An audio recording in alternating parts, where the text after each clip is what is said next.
eu montei uma carteira de fundos imobiliários para os meus alunos, 10 fundos, juntando a carteira, estava pagando quase 1%. E tinha fundo de tijolo, fundo de papel. Por quê? Porque o fundo de papel naturalmente paga mais. Aí o tijolo paga menos, você faz um mix e não é difícil montar uma carteira. Dica para quem está começando: como montar uma carteira de fundo imobiliário, porque é muito fácil.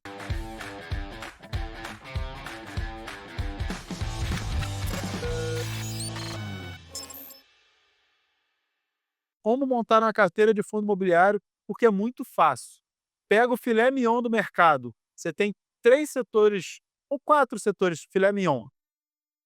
Fundo de tijolo de laje corporativa e renda urbana, fundo de tijolo de shopping, fundo de tijolo logístico.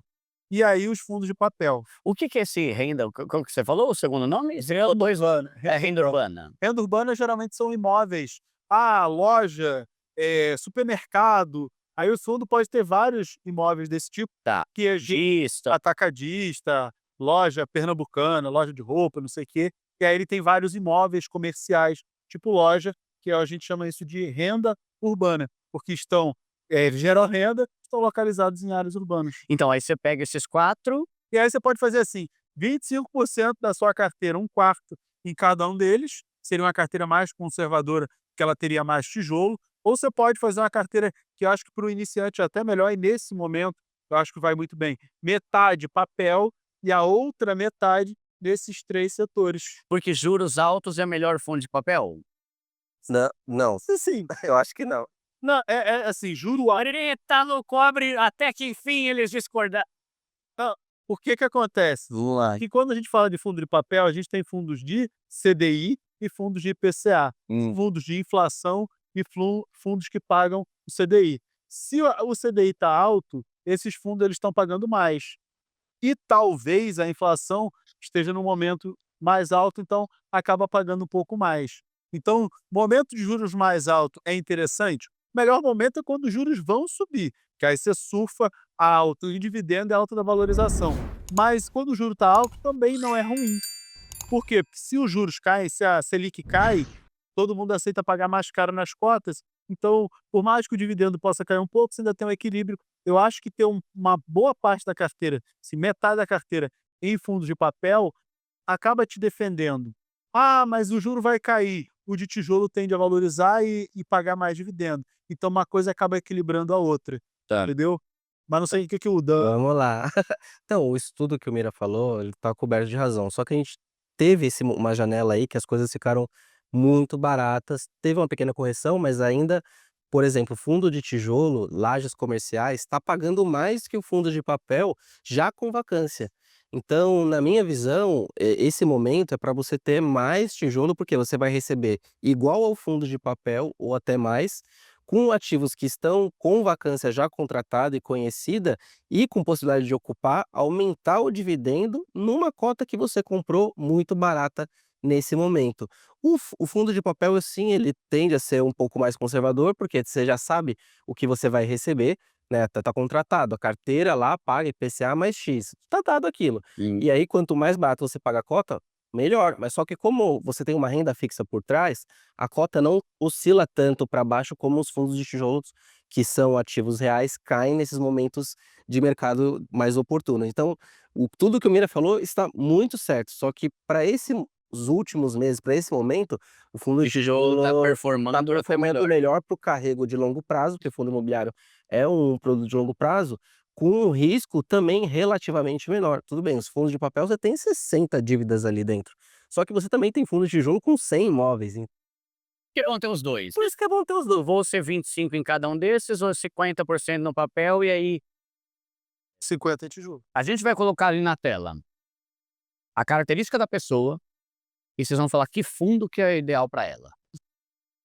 Eu sou conservador, morro de medo de perder dinheiro. Aquele fundo que você fala: "Fica tranquilo filho, tá tudo bem". Claro que, né, sempre tem risco em qualquer investimento, né, mas de modo geral, pessoa que: "Cara, eu sou da poupança a vida inteira, mas eu quero ir pra esse trem aí, mas eu sou cagão pra caramba". Tijolo ou papel? Assim, não deveria ir, porque vai o preço vai variar. Começou a ter Fica no CDB. fica no CDB. Mas o fundo mais conservador da indústria, KNCR, Que é isso aí? é um fundo, ele é gigante, tem acho que uns 6 bi de patrimônio, 6 bilhões. Caramba. Ele é de renda fixa e ele segue o CDI. Papel. É, Tá. ele segue o CDI. E é da Quineia, que pertence ao Itaú, que, no meu ponto de vista, é a melhor gestora de fundos imobiliários.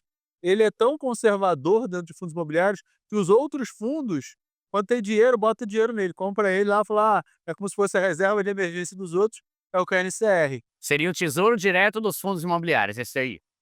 Tipo, o mais seguro, mas não acho mais rentável. Ele empresta dinheiro a CDI mais premium. Então, é sempre CDI mais 1, CDI mais 1,5. Então, o que ele vai receber vai ser sempre acima da Selic, porque tudo que ele empresta é acima disso, entendeu? Mas ele pode dar ruim também. Pode De dar não pagar em isso. momentos que a Selic... E quando a Selic estava 2%?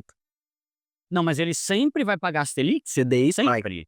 Isso olha quase que um fundo imobiliário de renda fixa. É quase... ele trabalha como um banco. Mas todo fundo imobiliário de papel é de De renda fixa, todo. renda fixa imobiliária. Ele é como banco, empresta dinheiro. Só que assim, mas a cota dele sempre vai ser, sei lá, R$ 100. Não, a cota vai subir e vai cair. Se a Selic for a 2% como estava, se o fundo é CDI mais 1, ele vai pagar 3% no ano. Aham, tá. Então vai falar, pô, tá perdendo pro FGTS aí. Então, que foi o que aconteceu dessa discussão, aí a cota ela caiu, mas agora a Selic, né, tá nos patamares bem altos, de 14. Não tá Então, performando bem. o fundo performou bem e recuperou tudo aquilo que havia perdido. Você iria no mesmo também? Eu iria no de tijolo, eu iria no HGLG, que acho que é um fundo que é gigante também, de contratos mais atípicos, de longo prazo, Logística. de logística, e ele também vem vencendo aí nas janelas mais longas, IPCA mais 6, mas acho que todo mundo gosta de comparar, então eu iria nele também, e por ser ativo real, então, por exemplo, se der uma crise financeira, todo mundo tá ferrado, né, se tiver uma crise. Mas assim, você vai precisar ainda ter os galpões, se precisar ter as empresas que tem a Magazine Luiza, tem empresas de grande porte, né, já teve Americanas e já se provou, porque Americanas saiu e você consegue reocupar nesses empreendimentos que a Americanas saiu, então, Aham. eu iria em um fundo de tijolo só para fazer um live Outra opção. opção. O HGLG, se você pegar histórico da indústria, sei lá, 10, 15 anos, talvez seja o melhor fundo, assim, considerando o passado, né? O futuro a gente não sabe, Exato. mas considerando o passado, eu acho que ele é o melhor fundo de imobiliário que já teve. Ele tem o quê lá? Tipo, esses galpões da estrada, Exato, galpão mercado logístico. físico, tá? Isso. O e-commerce acelerou muito pós-pandemia o segmento logístico, e isso é fato. Isso foi construído muitos empreendimentos grandes próximo das capitais, ou seja, que você precisa ter uma logística mais rápida para esses produtos, né, escoarem, e esse metro quadrado desses galpões mais próximos às capitais subiu demais, então tá bem valorizado. Aí o gestor também faz uma coisa interessante, que ele vende, compra terreno, constrói, e aí depois ele fica alugado durante anos, aí quando ele vê a oportunidade ele vende, aí compra, então ele consegue fazer, assim, leva anos esse processo, mas ele também consegue ganhar dinheiro nesse processo de constrói, deixa alugado, deixa o negócio ficar bem sólido, todo mundo querer, aí ele vende. Isso foi feito com 5% que ficou retido no fundo. Então ele distribuiu os 95, com 5% ele desenvolveu o novo projeto que vai gerar mais receita para ele, que ele vai ganhar trade nesse valor. Quero só saber de dividendo pingando na conta todo mês. O cara quer o din-din, é o money caindo. Também Hoje, né? Lembrando que é no cenário de hoje que a gente tá gravando com juros altos, vou né? falar de outro, só para outro segmento, eu iria de KNRI, porque é um fundo que está há muito tempo no mercado e ele também tem essa questão de ser multi-ativos em multissegmentos. Então ele investe tanto no logística É quanto... papel? Não, é tijolo, É tijolo? KNRI. De múltiplos Ele setores? tem múltiplos segmentos. Ele investe tanto em logística quanto em lajes. Então, se o ciclo de logística está muito bom, talvez de lajes não Mas não está. seria o caso do fundo de fundo esse aí? Não, ele investe Fundo em imóvel. Tá. O fundo de fundo investe em outros fundos Aham. e ele não tem muitas vezes imóvel e não tem nem papel, né, nem Tá. ativos de dívida investido. O KNRI, pode então ele consegue e ele tem essa questão de dividendos crescentes, paga desde o início, então você consegue tem uma previsibilidade muito grande.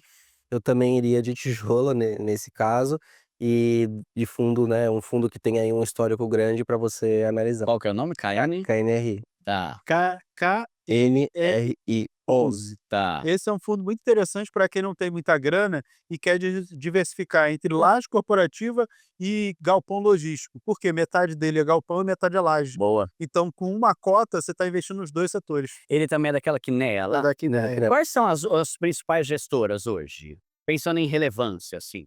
Tem Kinea, hoje o Pátria, que assumiu aí o controle da CSHG, então e também da VBI. E a HSI também é uma grande gestora, mas o Pátria é maior, então colocaria essas duas Mas top então, 2. a BTG e a XP não são gestoras? São, Ah, não? são. Ah, é? E essas Pátria aí é melhor que os da XP ou da BTG? São maiores, porque o Kinea já vem capitaneando fundos há muito mais tempo. O BTG e a XP são gestoras mais novas que assumiram fundos mais antigos e estão agora, né, tocando esses fundos que já existiam, mas só que é uma gestora um pouco mais nova, né, não tem 5 anos aí, 6 anos. Boa. Então, os seus é mais tradicional. BTG e XP, eles têm fundos bons que a gente gosta e tem fundos ruins. Então, é mais complicado você falar e avaliar essas gestoras. Por quê? Porque, por exemplo, eu gosto da XP como gestora, não. Eu gosto do BTG como gestora, não. Pô, mas eu gosto muito do BTLG. É um caso ou outro. O BTCI eu acho que é interessante. O XP Malls eu acho legal. O XPPR eu acho uma porcaria, muito ruim. O XPCM. Então, um ou outro fundo do BTG e da XP eu gosto. Outros eu não gosto. Já a Kinea e agora a Pátria, que sumiu a Red Grifo, praticamente todos os fundos que tem ali... Mas por causa do gestor? O gestor não é tão bom? Por que a XP e a BTG têm algumas coisas que vocês São acham? equipes de gestão diferentes. Tudo por trás do CNPJ, o que tem ali? O CPF que está tomando as decisões. Eu quero emoção, eu sou vida louca. Caiu 10%, tô nem aí, eu compro mais mesmo. Tem algum que tem alta volatilidade, altos e baixas violenta, mas que, mano, mas quando dá bom, dá bom? Não. Não? Esse não tem. Não é o O perfil do do fundo que imobiliário. tá em 10 vai cair 20, vai cair 30 e foi feito algum erro ali de aquisição ou modelo de negócio. O produto fundo imobiliário ele não é para valorizar 10 ou 20 de uma hora para outra. Tá. Pode acontecer quando o fundo faz uma venda com um lucro muito grande. Aí o cara já sabe, pô, ele vendeu aquele imóvel, vai entrar um caminhão de dinheiro, eu vou comprar essa cota agora porque eu quero receber aquele dinheiro que ele vai receber parcelado, que ele vai receber de uma vez, porque ele tem que distribuir 95% do lucro de regime caixa, no mínimo, até o final do semestre. Então, todo semestre tem essa apuração de distribuição. Então, o cara sabe, pô, vou receber aqui, vou comprar agora, e aí pode ser que tenha algum fundo que tenha essa valorização, mas isso você não investe dessa forma, porque o fundo comprou ou vendeu algum outro ativo. Tá. E assim, o mercado inteiro pode cair 10%, pode cair 20%, 50%, tudo bem. Agora, o mercado inteiro de fundo imobiliário está ali mais ou menos estável. Um fundo caiu 10%, ele tem problema. Não existe isso de Virou o pulo do... aí 10% é uma oportunidade. que Foi burrinho mesmo. Problema. O mercado caiu todo 10. Pô, aquele fundo caiu 20. Tem alguma coisa de...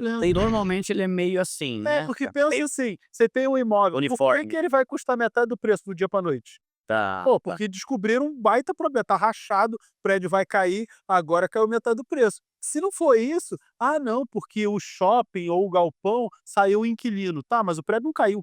O galpão não caiu, continua lá, só saiu o inquilino, ele vai parar de pagar aluguel durante um tempo até que você coloque o outro. Não é para cair 10, 20, 30%. Um fundo só. Se acontecer, é porque tem um problema. O mercado todo caiu. As pessoas me perguntam, Mira, mas Mira, esse fundo aqui caiu 10%. Falei, tá bom, olha a restante do mercado. Todo mundo caiu 10, às vezes caiu 15. Então tá ok. Pô, se ele caiu só 10, ele é melhor do que os outros. Entendeu? Tá. E você falou aí de... o inquilino saiu, caiu 10%. Você falou, eu gosto muito do Mercado Livre. Você pode pesquisar quais fundos tem o Mercado Livre e investir. Mas só que você não tem que fazer isso. Por quê? Você está comprando o contrato ou você está comprando o imóvel? Quando você compra um imóvel, uma kitnet, vamos supor que você quer investir, você não vai falar: "Não, fulano vai alocar o meu apartamento, eu vou comprar aquele imóvel porque ele vai alugar". Não, o imóvel ele tem que ser bom para receber qualquer tipo de inquilino dentro daquele modelo, se for o e-commerce, Ué, sei você lá, comprou porque sol da manhã, tem piscina, você comprou, rooftop. você não compra porque o inquilino tá lá, né. E daí vai alugar, vou comprar o imóvel que o Duda vai alugar de mim. Ó, o Duda, esse imóvel não vale mais nada. Lascou. Tá. Pô, Por isso que a localização é importante. aquele imóvel não vale mais nada, você alugou o apartamento lá. Ah, beleza, agora você saiu, ah, não, o imóvel vale zero. Não, né, e continua tendo o valor dele. Boa, boa. Vamos pra quinta. Meu negócio é comprar barato e esperar anos. A pessoa não tem pressa, tá de boa lá, só esperar mesmo, que é pensando na minha aposentadoria. Nenhum também. Não vê nenhum? É? Você comprar e esquecer, nunca faça isso com nenhum tipo de produto que você vai fazer. Você compra e não faz mais nada. No fundo imobiliário, como que você faz, o Miller até já falou, como você faz o seu patrimônio crescer? Você reinveste sempre que possível os rendimentos. Então, não tem como comprei uma cota aqui e vou esquecer, vou receber aquilo lá. Você pode fazer isso, Aham. mas você não vai trazer o poder dos juros compostos trabalhar ao seu favor. Você vai receber aqueles 10, 12% ao ano e você, vamos supor, você investe 100 cotas. Todo mês você vai receber uma cota para sempre. Quando você tiver 200 cotas, vai receber 2 e você vai aumentando o seu patrimônio dessa forma. Então, eu não acho que existe algum fundo imobiliário que eu posso comprar, esperar e não fazer nada. Só que produto fundo imobiliário é para você comprar, reinvestir em bons fundos e isso durante anos. Então assim que você espera acontecer isso, é para todos os fundos bons. Porque se você comprou um fundo ruim, não fez análise, foi na lábia aí de qualquer um, comprou algo ruim, você tem que vender imediatamente e ir para aquele fundo que é bom. Eu acho que se você vai seguir aquela ideia, aquela dica que eu te dei, os 4 setores principais, os maiores fundos de cada 3 fundos de cada um desses 4 setores logísticos, shopping, lajes, papel, os 3 maiores de cada um desses 4 dá 12 ativos, que segundo Markowitz é uma quantidade legal. Markowitz é um cara que ganhou Nobel de Economia por conta da ideia de diversificação de carteira, definição de fronteira eficiente, equilíbrio de carteira. Então 16 ativos é uma quantidade ok. Seguindo isso, você vai fazer essa diversificação e é esperar anos? Sim, é esperar anos, essa parte está correta, é um investimento de longo prazo e vou comprar barato. Mais importante comprar barato e comprar sempre, foi o que o Dan falou. A disciplina, ela é mais importante do que você acertar o alvo. É, Que, ah, eu vou acertar, as pessoas, elas têm essa necessidade, eu vou comprar o mais barato. Exato. Você nunca vai conseguir ter a bola de cristal para descobrir qual é o momento mais barato da história. Você pode comprar ali meses que você acha que está mais barato, pô, eu acho que está muito, muito barato, e você consegue. Eu uso análise gráfica para tudo, para fundo imobiliário bem menos, mas se, ah, pô, tá num ponto aqui que realmente eu acho que agora ele vai voltar a subir. Você pode fazer um pouco disso, mas mais importante do que isso é todo mês. A disciplina, ela é a maior inimiga da ganância do que qualquer outra coisa e é o que mais gera frutos no longo prazo. Você vai ter a disciplina todo mês, cai o salário, vai lá e compra. Cai o salário, vai lá e compra. É isso que vai fazer as pessoas ficarem ricas. e é até bom no aspecto emocional, né. Tipo assim, vai, por exemplo, Bitcoin, eu compro todo mês. Cara, não me interessa se ele bater o recorde, se ele tá no pior ou se tá mediano, eu vou comprar todo mês, que tem gente que fica agoniada: "Ai, será que eu devo comprar?" Aí não compra. Aí quando cai: "Ai, será que vai cair mais?" Não compra. Aí no final das contas não começa nunca, não investe nunca. Eu acho que, fala de DCA, né, aquela estratégia do DCA, Dollar né. cost É, average. compre caramba, como que é? Como que é? Dollar cost average. Cara é britânico raiz, hein, mano. Compra todo mês o mesmo valor, se tiver em queda você vai comprar mais, né, mas o valor é o mesmo, né, você vai comprar mais em quantidade. Eu acho que é bom, né, porque Mas você nunca sabe, né. essa ideia, ela é perfeita, só que ela só funciona em ativos de qualidade. E tiro, se você comprar um negócio ruim, você vai cada vez comprando barato, vai reduzir o seu preço médio cada vez. O negócio custava R$ 50, hoje custa 1 centavo.